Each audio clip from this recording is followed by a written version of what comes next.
சில விஷயம் பைபிள்ல இருந்து உங்களுக்கு சொல்ல போறேன். ஆண்டவர் நம்மளை எவ்வளவு நல்லா அறிஞ்சு வச்சிருக்காரு அப்படின்னு பாருங்க. சில நேரத்துல நம்ம நினைச்சுக்கிறோம், பர்சனலா என் லைஃப புரிஞ்சுக்க அல்லது என் தனிப்பட்ட வாழ்க்கையை புரிஞ்சுக்க ஆள் இல்லை, அல்லது இப்படி சொல்றோம், என்னை புரிஞ்சுக்கங்க, என்ன பண்ணுங்க, புரிஞ்சுக்கங்க. எப்படியாச்சும் நம்மளை புரிய வைக்க சில நேரத்துல விரும்புறோம். ஆனா யாரும் நம்மள என்ன பண்றது இல்ல, புரிஞ்சுக்கிறது. எல்லாரும் சுயநலவாதிகளா இருக்காங்க. எல்லாரும் அவங்கவுங்க லைஃப்ல அவங்கவுங்க வேலையில ஒரு விதமான சுயநலவாதிகளா இருக்காங்க. ஆனா ஆண்டவர் அப்படிப்பட்டவர் அல்ல. எல்லாம் எடுத்துக்கொள்வோம். மார்க் 8ஆம் அதிகாரம். அங்க சில வார்த்தைகள் இருக்கு, ரொம்ப ஆழமா இருக்கு. ஆனா உங்களுக்கு புரிவது போல நான் சில காரியத்தை பேச விரும்புறேன். எல்லாம் எடுத்துக்கங்க.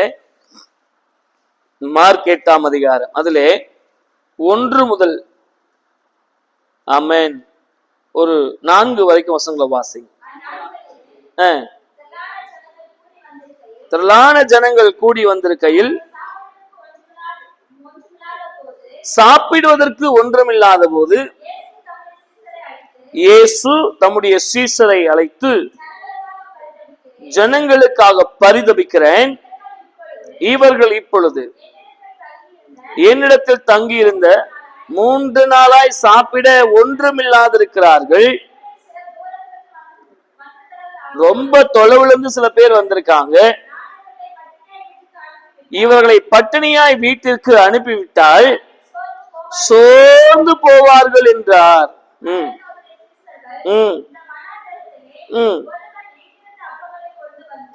ஒருவன் அப்பங்களை எங்கிருந்து கொண்டு வந்து,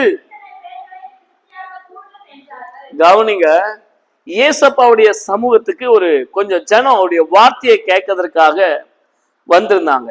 ஒரு பெரிய கூட்டம் வந்திருந்தாங்க. ஏசப்பா அவங்களை அப்படியே தம்மை தேடி வந்த ஜனங்களை அப்படியே விட்டுல. ஏசப்பா சொல்றாரு, இவர்களுக்காக நான் பரிதபிக்கிறேன். இவர்களுக்காக. எல்லாரும் ஏசப்பாக்கு வேண்டியப்பட்டவங்க கிடையாது. எல்லாரும் ஏசப்பாவுடைய குடும்பங்கள் கிடையாது. யாரோ எத்தனை ஜாதிகளோ எத்தனை குடும்பங்களோ எல்லாரும் வந்திருக்காங்க. அவங்கள பார்த்து ஆண்டவர் சொல்றாரு, நான் இவங்களுக்காக பரிதபிக்கிறேன். நான் இவங்களுக்காக என்ன செய்யறேன்? பரிதபிக்கிறேன். ஆமென் சொல்லுங்களேன். ஏன்னா இவங்க ஒரு விதமான பசியில் இருக்காங்க. 3 நாளா என் கூட இருக்காங்க. பசி இவங்களுக்கு ரொம்ப ஜாஸ்தியா இருக்கு. அதனால நான் இவர்களுக்காக பரிதபிக்கிறேன். நான் வேதனைப்படுறேன். இந்த ஜனங்களுடைய மனநிலையை நான் அறிஞ்சிருக்கிறேன். அநேக தேவைகளோடு வந்திருக்காங்க, அநேக கஷ்டங்களோடு வந்திருக்காங்க.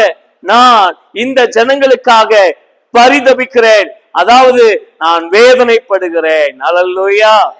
இங்க வந்திருக்கிற உங்களை பார்த்து ஆண்டவர் சொல்றாங்க, இங்க நீங்க எதுக்கோ வந்திருக்கலாம், இல்ல ஏதோ ஒண்ணு நடக்கும்னு நினைக்கலாம், அல்லது நடந்தா நல்லா இருக்குன்னு வந்திருக்கலாம். ஆண்டவர் சொல்றாரு, உங்கள் நினைத்து நான் பரிதபிக்கிறேன். உங்களுக்கு உண்டான பிரச்சனை என்னத்தை நான் பரிதபிக்கிறேன். உங்க குடும்பத்துல ஒண்ணும் நடக்கல, நல்லது நடக்கல, அல்லது உன் மகனுக்கு உன் மகளுக்கு, அல்லது ஸ்தோத்திரம் உன் வேலையில ஒரு நல்லது நடக்கல, உன் எதிர்காலம் என்னவா ஆகுமோன்ற பயத்தோடு நீ வந்திருக்கலாம். ஆண்டவர் சொல்றாரு, நான் பரிதபிக்கிறேன் உனக்காக. அல்லேலூயா. பரிதபிக்கிறேன் என்ன தெரியுமா? உன் வேதனையோடு சேர்ந்து நானும் வேதனைப்படுறேன். உன் கண்ணீரோடு சேர்ந்து நானும் கண்ணீர் வடிக்கிறேன். ஆமென். பரிதபிக்கிறேன் என்ன தெரியுமா? நான் உன் கூட ஆறுதலா இருப்பேன் என்று அர்த்தம். அல்லேலூயா. இந்த பூமியில ஒரு ஆண்டவர் இருக்கிறார். இந்த பூமியில ஒரு இரட்சகர் இருக்கிறார். அவர் உனக்காக பரிதபிக்கிறவர். உன்னோடு கூட இருந்து உன் வேதனைய, உன் கஷ்டத்தை, உன் கண்ணீரை ஷேர் பண்ணிக்கிறவரு, சுமக்கிறவர். அல்லேலூயா. பரிதபிக்கிறேன். உடனே ஸ்தோத்திரம் சீஷர்களை அழைத்து சொன்னாரு, ஆமென், இவங்களுக்கு ஏதாச்சும் கொடுக்கணுமே, 3 நாளாய் சாப்பிடாம இருக்கிறாங்க. இவங்க கிட்ட ஒண்ணும் இல்லை. இவங்க கிட்ட என்ன இல்ல? இவங்க கிட்ட ஒண்ணும் கிடையாது. ஜனங்கள் கிட்ட ஒண்ணும் இல்லை. அது ஆண்டவர் பாக்குறாரு. இவங்க கிட்ட ஒண்ணும் இல்லை, நான் எப்படி இவங்களை அனுப்புறது? நிறைய நேரம் இந்த ஒண்ணு இல்லாத இருக்கிற சூழ்நிலை இருக்கும் பாருங்க. அப்பதான் நம்ம சொந்தக்காரங்களை பத்தி நம்மளுக்கு தெரியும். அப்பதான் நம்முடைய அங்காளி பங்காளிகளை பத்தி தெரியும். எல்லாம் இருக்கும்போது தருதுல, எல்லாம் இருக்கும்போது எல்லாம் நிறைஞ்சிருப்பாங்க. என்னுடைய உறவுக்காரர் ஒருவர் இருந்தார், பேர் சொல்ல விரும்பல. அவரு நல்ல திடகாத்திரமா இருந்தார், ஒரு நல்ல வேலை செஞ்சாரு, நல்ல வசதியா இருந்தார். அவங்க மனைவி அவங்க இருக்கிற வரைக்கும் நல்ல ஜெகஜோதியா இருந்தாங்க, நல்ல நகைகள் உடுத்தினாங்க, நிறைய அழகான புடவைகள் உடுத்தினாங்க. அவங்க என்னுடைய அக்கா. நல்லா இருந்தாங்க, 2 பிள்ளைகள் நல்லா படிக்க வச்சாரு. திடீர்னு ஒரு நாள் ஜோலார்பட்டிக்கு போயிட்டு இருக்கும் போது ஆக்சிடென்ட்ல இறந்துட்டார். ஒரே ஒரு பயங்கரமான ஆக்சிடென்ட்ல இறந்துட்டார். இறந்து அவங்க குடும்பத்தை நான் அப்படி பாக்குறேன். அவர் இருக்கிற வரைக்கும் அவரை சுத்தி சொந்தங்கள் அப்படியே எறும்பு மாதிரி முடிச்சிட்டு இருக்கும். எப்பவுமே ஒரு சொந்தக்காரங்க கூட்டம் அவரை சுத்திக்கிட்டே இருக்கும். ஏன்னா எல்லாரையும் ரொம்ப நேசிப்பாரு, எல்லார் வீட்டுக்கும் அவர் போவாரு, எல்லா பங்கன்லயும் அவர் இருப்பாரு, சாப்பாடு போடுவாரு, சமைப்பாரு, எந்த நல்லது கெட்டது காரியம் தான் முன்னாடி போய் நிப்பாரு. திடீர்னு இறந்து போயிட்டாரு. ஒரு 15 நாள் ஆனது. எல்லாம் காரியம் எல்லாம் முடிச்சாங்க.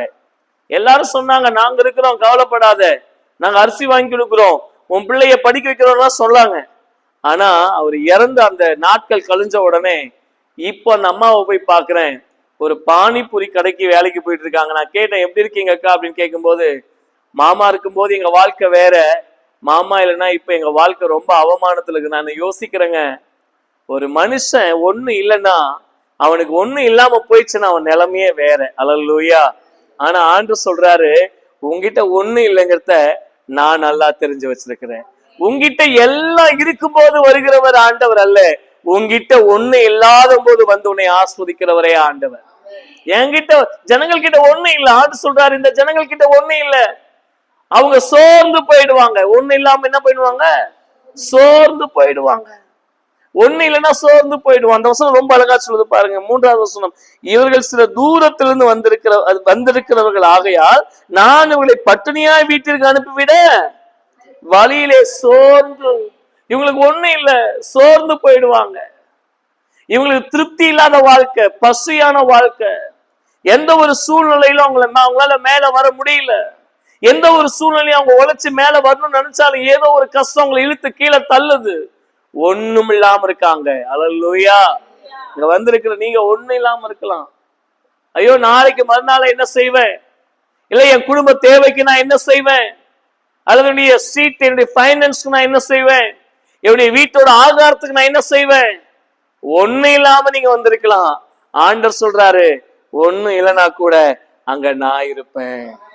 அங்க ஆமேன்னு சொல்லுங்களேன். நீ ஒண்ணு இல்லாம இரு, பரவாயில்ல, தப்பு இல்ல. ஆனா ஆண்டவரோடு நீ ஒண்ணு இல்லாத நேரத்துல ஆண்டவரை கூப்பிடு. என்கிட்ட ஒண்ணுமே இல்ல ஆண்டவரே, என்கிட்ட ஒண்ணு இல்ல, நீர் வந்து என்னை ஆசீர்வதியும். என்னை புரிந்து வைத்திருக்கிற தேவன், என்னை அறிந்து வைத்திருக்கிற தேவன், ஒண்ணுமில்லாத இடத்திலே கர்த்தர் வருவீராக. அல்லேலூயா. எல்லாம் இருக்கிறவங்களை கர்த்தர் தேடி போல சொல்றாரு. இவங்க கிட்ட ஒண்ணு இல்ல, அதனால நான் தேடி போறேன். இவங்க பசியா இருக்காங்க, அதனால நான் தேடி போறேன். இவங்க பட்டினியா இருக்காங்க, அதனால தேடி போறேன். இவர்களுக்கு வேற வழி இல்லை, அதனால நான் தேடி போறேன். எல்லாரும் இருக்கிறவங்கள தேவன் தேடி வரல. உங்ககிட்ட ஒண்ணு இல்லைன்னு ஆண்டவருக்கு நல்லா தெரியும்.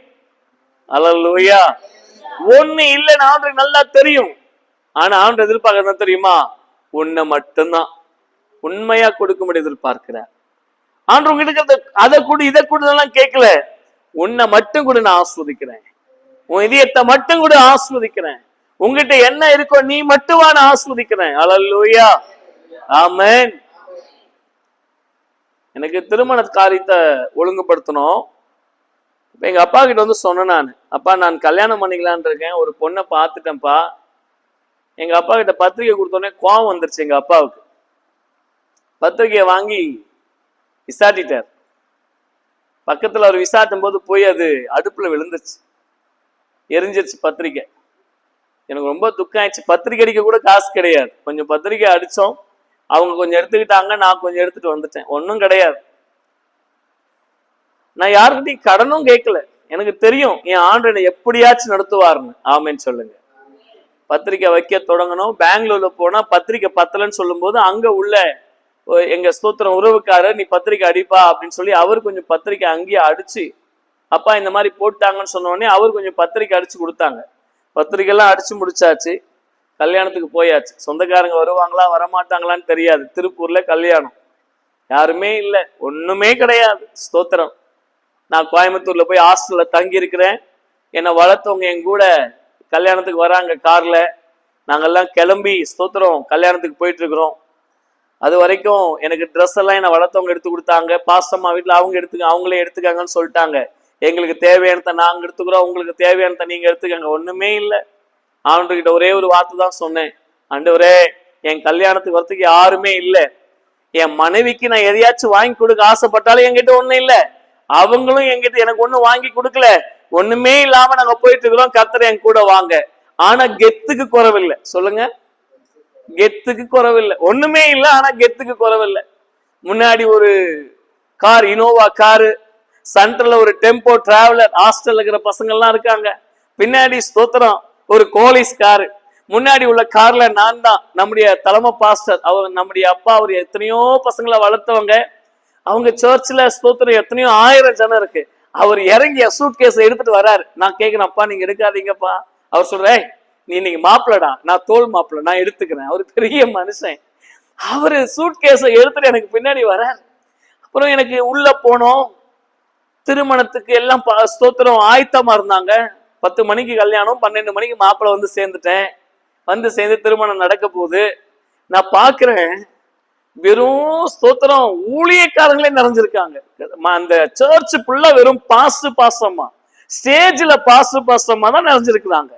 கீழே பாக்குறேன், எங்க சொந்தக்காரங்க ஒருத்தர் 2 பேர் வந்தவங்க, கல்யாணத்துக்கே போக கூடாது அப்படின்னு சொல்லிட்டு ஓடி போய் வெளியே நின்ட்டாங்க. நான் ஒருத்தரும் உள்ள வர மாட்டேன். ஒன்னும் கிடையாது, ஒரு கேமரா இல்ல, ஒரு வீடியோ இல்ல, ஒண்ணும் கிடையாது.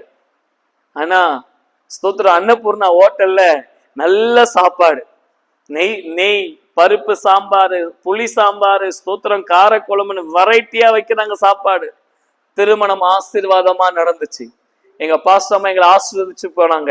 ஒண்ணுமே கிடையாது, வனாந்திரமான வாழ்க்கை. அன்னைக்கு ஒரு 4000 ரூபாய் என்னமோ எனக்கு மொய் வந்துச்சு. அதை எடுத்து எனக்கு கல்யாணம் பண்ணி வச்ச அம்மா கிட்ட இதை நீங்க பெட்ரோலுக்கு வச்சுக்கங்கன்னு சொல்லி கொடுத்துட்டு நான் ஜோம் பண்ணிட்டு ஆவல் நேரத்துல வந்து நாங்க தங்க ஆரம்பிச்சோம். என் கூட இருந்த ஒரே ஒரு ஐடென்டிஃபை, ஒரே ஒரு ஐடென்டி கார்டு யாருன்னா ஆண்டவராக இயேசு கிறிஸ்து மாத்திரமே. ஆமேன்னு சொல்லுங்களேன். பாசமா கூட இருக்காங்க, கேட்டு பாருங்க.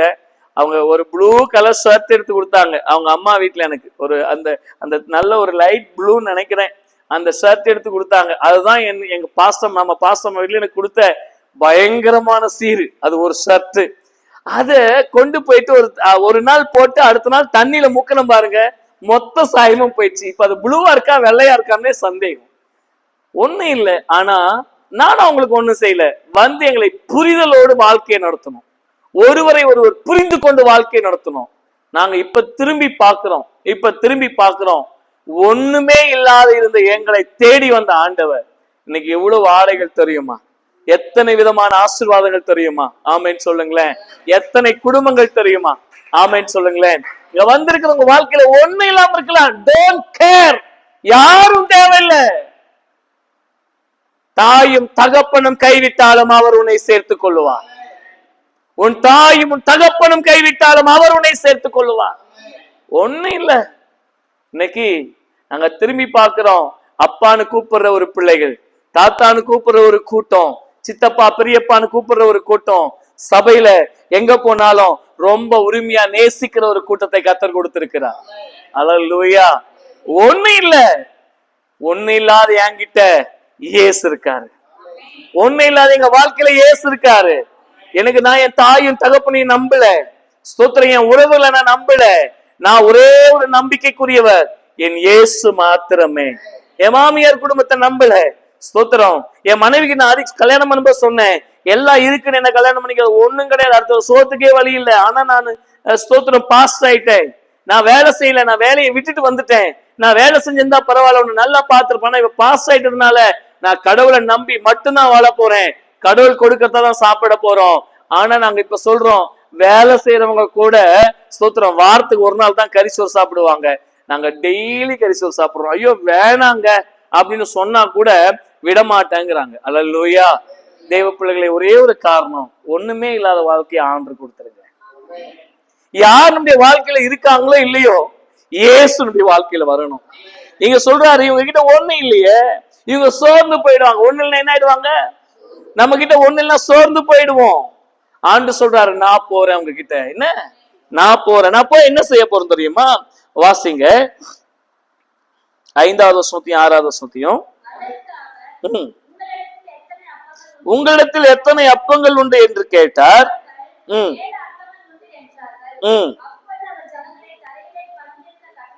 ம் ம் ம் ம்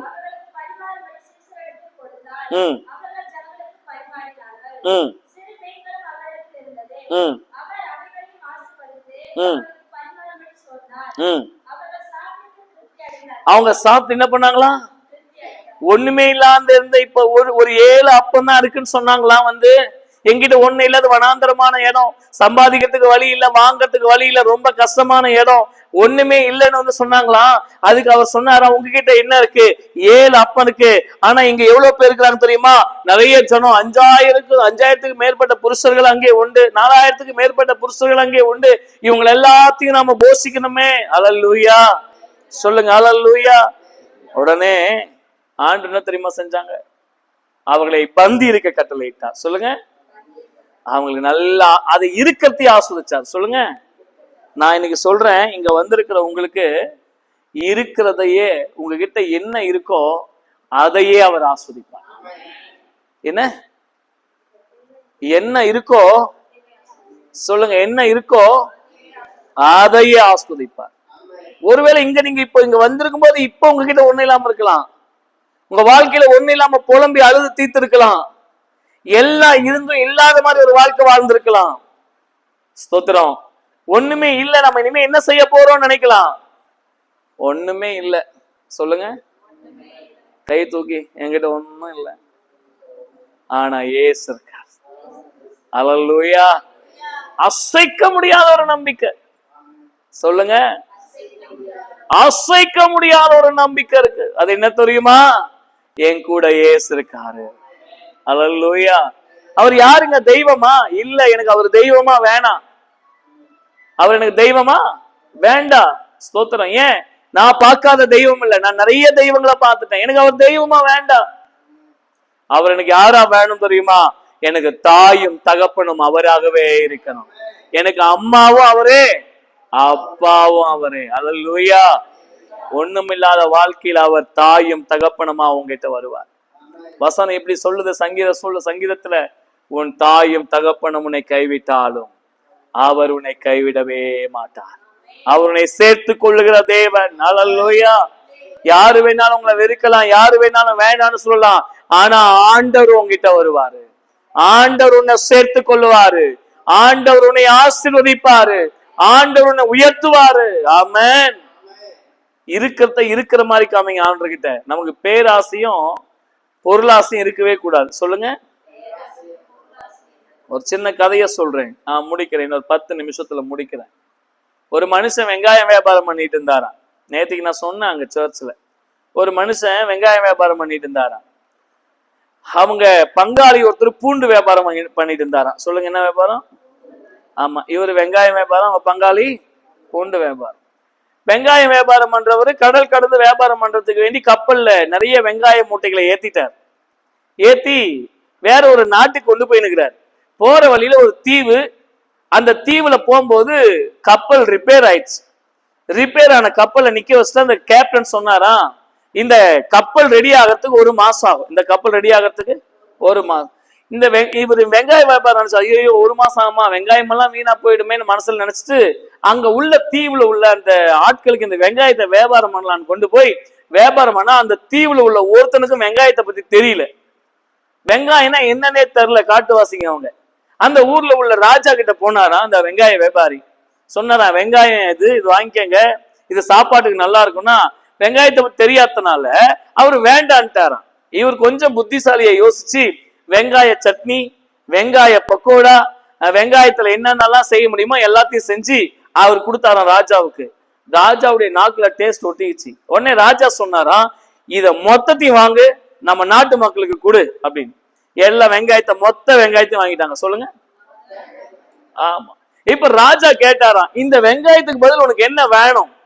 வெங்காய வியாபாரி சொன்னாரா, ஐயா, உன் நாட்டுல எது விலை உயர்ந்ததோ அதை கொடு. உன் நாட்டுல எது விலை உயர்ந்ததோ. உடனே ஒரு வெங்காயத்துக்கு ஒரு தங்கம், ஒரு வெங்காயத்துக்கு இதுதான்ப்பா என் நாட்டுல விலை உயர்ந்தது, எடுத்துட்டு போ. இப்ப எல்லாத்தையும் எடுத்துட்டு போட்டு ரெடி ஆயி, கப்பல் ரெடி ஆயிடுச்சு. கப்பல்ல போட்டு மூட்டையா தங்கத்தை கட்டு ஊர்ல இறக்கிட்டார். இத பங்காளி பார்த்தார். இதை யார் பார்த்தது? நாம நல்லா இருந்தோம்னா எரியறவன் யார் தான்? ஆமா, நம்ம கொஞ்சம் சந்தோஷமா இருந்தோம், ரொம்ப டென்ஷன் ஆகுறது யாரு? பங்காளி. உடனே பங்காளி வந்தார். சார், ஏய் அண்ணா எங்கண்ணா போயிருந்த? இவ்வளவு தங்கத்தை வாங்கிட்டு இவ்வளவு பெரிய பணக்காரன் ஆயிட்டிய திடீர்னு, எப்படி அப்படின்னு சொன்ன உடனே அவர் சொன்னார், இந்த மாதிரி போனப்பா, அந்த தீவுல போனேன், எல்லாம் வியாபாரம் ஆயிடுச்சு. அவர் என்ன வேணும்னு கேட்டாரு, இந்த ஊர்ல எது பெருசோ அதை கொடுன்னு அவர் வாரி வாரி தங்கத்தை கொடுத்து அமிச்சிட்டாரு. உடனே நேரா போனார். இவரும் பூண்டு வாங்கினார், நிறைய பூண்டு மூட்டை மூட்டையா வாங்கினார். கப்பலை கூப்பிட்டாரு, கப்பலை கூப்பிட்டு ஏத்துனார். அதே தீவுக்கு போயிட்டார். அதே தீவுக்கு போய் அதே ராஜாவை பார்த்தார். இந்த ராஜா சொன்னாரா, ஐயா இந்த பூண்டை வாங்க. பூண்டை பத்தி உங்களுக்கு தெரியல, பூண்டை பத்தி அவங்களுக்கு தெரியல. உடனே பூண்டு ரசம், பூண்டு ஊறுகாய் இவரே செஞ்சு கொடுத்தா ராஜாவுக்கு. டேஸ்ட் ஒட்டிச்சு. மீண்டும் ராஜா சொன்னார், எல்லா பூண்டும் வாங்கிடு, எல்லா பூண்டையும் வாங்கிடு. எல்லா பூண்டையும் வாங்கியாச்சு, எல்லா பூண்டையும். இப்ப என்ன வேணும் சொல்லு உனக்கு. உடனே அவர் சொன்னாரா, ஸ்தோத்திரம், இந்த ஊர்ல உங்க உங்க ராஜ்யத்துக்குள்ள எது விலை உயர்ந்ததோ அதை கொடு. அப்படியா? எங்க ஊர்ல விலை உயர்ந்த ஒண்ணு இருக்கு தெரியுமா, இப்பதான் வாங்கணும். எல்லாம் வெங்காயம் வாங்கி வச்சிருக்கிறோம், எல்லாம் என்ன பண்ணிக்கிறோம். உடனே கூப்பிட்டு மந்திரிய சொன்னாராம், வாங்கின வெங்காயம் மொத்தத்தையும் இவங்கிட்ட கொடுத்து அமிச்சிரு, வாங்கின மொத்தம். ஏன்னா எங்க ஊர்ல விலை உயர்ந்தது. சில பேருக்கு பேராசை விடுறதே இல்லை. பேராசை ஒண்ணு இல்லையாச்சும் நம்ம எப்படியாச்சும் பெரிய ஆள் ஆயிரணும் பாருங்க. பேராசை நம்மளை அழிச்சிடும். பேராசை, ஆமென். நமக்கு பேராசையே வேணாம், வாழ்றதுக்கு தான் வாழ்க்கை. சொல்லுங்க அல்லேலூயா. இன்னொருத்தரை போல வாழ்றதுக்கு என் வாழ்க்கை இல்லை. நான் என்னைக்குமே உங்களை மாதிரி வாழ முடியாது, நீங்க என்னைக்குமே என்ன மாதிரி. ஆமென் சொல்லுங்களேன். கரெக்டா நான் சொல்றது? நம்ம வாழ்றதுக்கு தான் தேவன் வாழ்க்கை கொடுத்திருக்கு. நல்லா வாழுங்க, இருக்கிறத வச்சு வாழுங்க, இருக்கிறத வைத்து கர்த்தர் உங்களை ஆஸ்வதிக்க முடியும். நீங்க வசனம் சொல்லுது, அவர்கள் திருப்தி அடைந்தார்களாம். அவங்க என்ன பண்ணாங்களா? நீங்க இருக்கிறத இருக்கிற மாதிரி ஆண்டவர்கிட்ட சொல்லுங்க, என்கிட்ட இதுதான் ஆண்டவரே இருக்கு, என்கிட்ட கொஞ்சம் தான் இருக்கு, என்கிட்ட ஒண்ணு இல்ல, என்கிட்ட இருக்கிற பிரச்சனை இதுதான், என்ன ஆசீர்வதிங்கன்னு சொல்லி நீங்க போய் நீங்க இருக்கிறத சொல்லுங்க. உங்க பிரச்சனையை ஆண்டவர்கிட்ட சொல்லுங்க. ஏசப்பா உங்களால மாத்த முடியும் சொல்லுங்க. உங்க வாழ்க்கையில எப்படிப்பட்ட பிரச்சனையா இருந்தாலும் அவர் மாற்றி போடுவார். பாருங்க, அவர் திருப்தி அடைஞ்சது மாத்திரமல்ல. வாசிங்க அந்த வசனத்தை, 8வது வசனம்.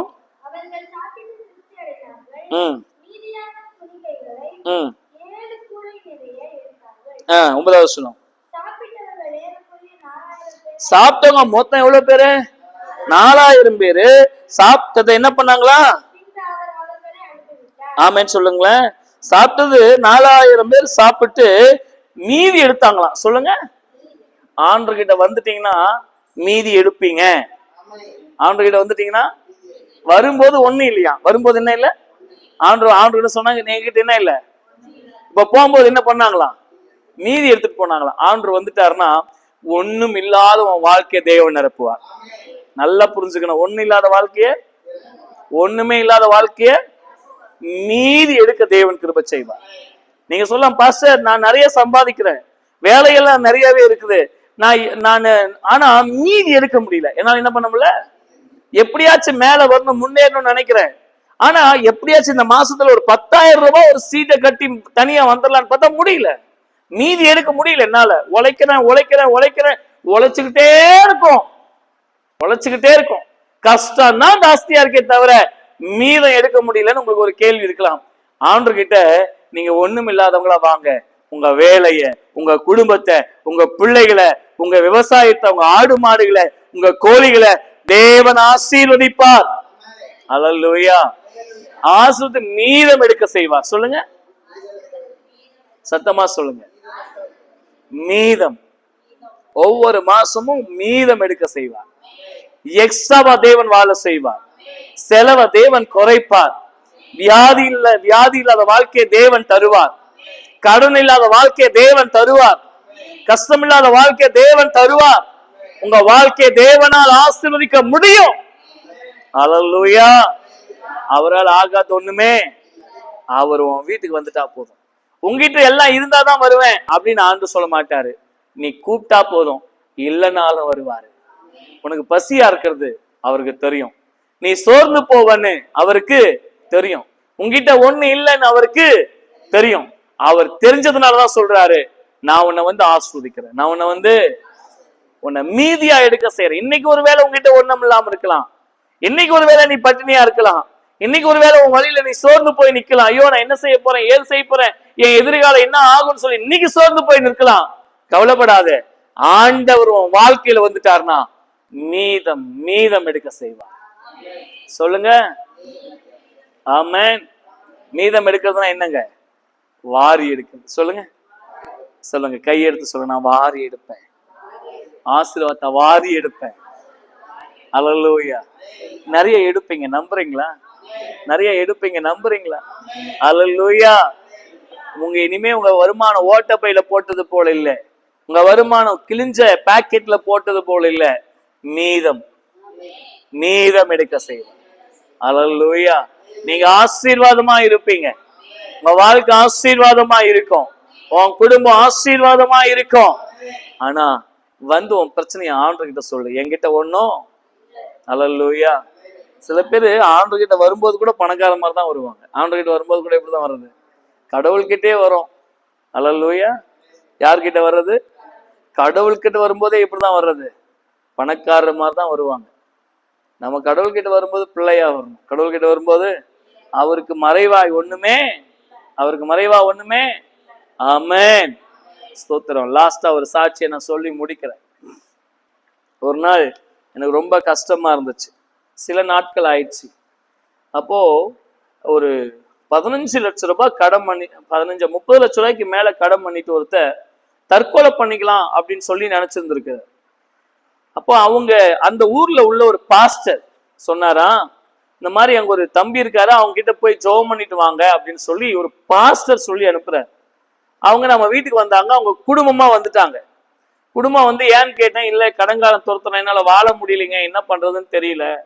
சரி ரொம்ப சந்தோஷம், ஒன்றும் பிரச்சனை இல்லை, என்னுடைய வீடு ஆவல்நத்தம்ல இருக்கு, நீ அங்க போய் தங்கிக்கங்க, கொஞ்ச நாள் நீங்க ஏதாச்சும் ஒரு வேலை செஞ்சு ஜெபம் பண்ணிட்டே இருங்க அப்படின்னு சொன்னேன். இங்கிருந்து அவங்க போனாங்க, வீடெல்லாம் கிளீன் பண்ணாங்க, அங்க ஒரு 3 மாசம் தங்கி இருந்தாங்க, சுத்தமா வீட்டை பார்த்துக்கிட்டாங்க, குடும்பமா ஜெபம் பண்ணுவாங்க. டெய்லி என்ன பண்ணுவாங்க? குடும்பமா ஜெபம் பண்ணுவாங்க. அல்லேலூயா. குடும்பமா டெய்லி ஜெபம் பண்ணுவாங்க. அப்போ 3 மாசம் கழிஞ்சிருச்சு, ஒண்ணுமே இல்லாம வந்தாங்க. 3 மாசம் கழிஞ்சிருச்சு. 3வது மாசம் ஒரு நாள் சொன்னாங்க, இனிமே எங்களால இருக்க முடியாது, நாங்க வேலைக்கு போகலான்னு இருக்கிறோம். நான் சொன்னேன், எப்படி, என்ன நடந்தது, ஏன் போறீங்க, கடன்காரங்க பிரச்சனை என்ன ஆகும்? அப்ப அவர் சொன்னாரு, எங்க ஊர்ல எங்க தாத்தா காலத்துல கொஞ்சம் சொத்து இருந்திருக்குது, அது எங்க அப்பாவும் கையெழுத்து போடல, நாங்களும் கையெழுத்து போடல, அது சேல் ஆகாம அப்படியே இருந்து யாருக்கோ சேல் பண்ணிருக்காங்க. அது எங்க எங்க தம்பி பையன் இப்ப கேஸ் போட்டுக்கிறான், இந்த மாதிரி இந்த சொத்து எங்களுக்கு வேணும்னு. அவங்க எல்லாருக்கும் 50 லட்ச ரூபாய் தரேன்னு சொல்லியிருக்காங்க. எல்லாருக்கும் 50 லட்ச ரூபாய் தரேன்னு சொல்லியிருக்காங்க. சரி நீ போ அப்படின்னு சொல்லி அனுப்பிச்சிட்டேன். அன்னைக்கு என்னுடைய அவங்க எல்லாம் போயிட்டாங்க, போயிட்டு ஒரு 5-6 மாசம் ஆயிட்டுச்சு. நான் உள்ள உட்காந்து ஏசப்பா சொன்னேன், என்கிட்ட காசு இல்ல, நான் எங்கேயோ போகணுமா இருக்கு ஏசப்பான்னு சொல்லி ஜெபம் பண்ணேன். சில நாட்கள் ஆயிடுச்சு. அவர் எனக்கு போன் பண்ணாரு, பாஸ்டர் எங்க இருக்கீங்க? வீட்டுலதான் இருக்கேன், சொல்லுங்க. நேரா வந்தார், எனக்கு கொஞ்சம் பணம் கிடைச்சது, நான் உங்களுக்கு ஒரு 10,000 ரூபாய் கடவுள் கொடுக்கணும்னு என் மனசுல சொல்லிட்டே இருந்தாரு, நான் கொடுக்கலான்னு வந்தேன். அல்லேலூயா. நம்ம மனசை அவர் புரிஞ்சுக்கிட்டாரு. நமக்கு என்ன தேவைங்கிறத அவர்கிட்ட உங்களுடைய பிரச்சனையை போய் முழுமையா சொல்லுங்க, அவ்வளவுதான். அவர் எல்லாவற்றையும் மாற்றி விடுவார். மனுஷங்க கிட்ட சொல்லாதீங்க. மனுஷன் குத்தி காமிப்பான், ஏத்தி பேசுவான், இறக்கி பேசுவான், குறை பேசுவான். யாரா இருந்தாலும் கணவன் மனைவி தாய் தகப்பன் மாமியார் மாமனார் யாரா இருந்தாலும் பேசுவாங்க. ஆனா ஆண்டவர் உங்களை குறையே பேச மாட்டார். ஒருவேளை குறையா இருந்தாலும் அவர் சரி பண்ணிடுவாரு. எல்லாரும் எழும்பி இருக்கலாமா? ஆமென். ஸ்தோத்திரம் ஸ்தோத்திரம். ஹல்லேலூயா. ஸ்தோத்திரங்க தாவே. ஆமென். ஒப்பு கொடுங்க. என்கிட்ட ஒண்ணு இல்ல ஆண்டவரே, நான் ஒண்ணு இல்லாதவனா நான் வந்திருக்கேன், நான் ஒண்ணு இல்லாதவளா வந்திருக்கேன். எனக்கு தெரியும் என் வாழ்க்கையை நீங்க ஆசீர்வதிப்பீங்கன்னு. என் நம்பிக்கை நீர் ஒருவரே ஆண்டவரே.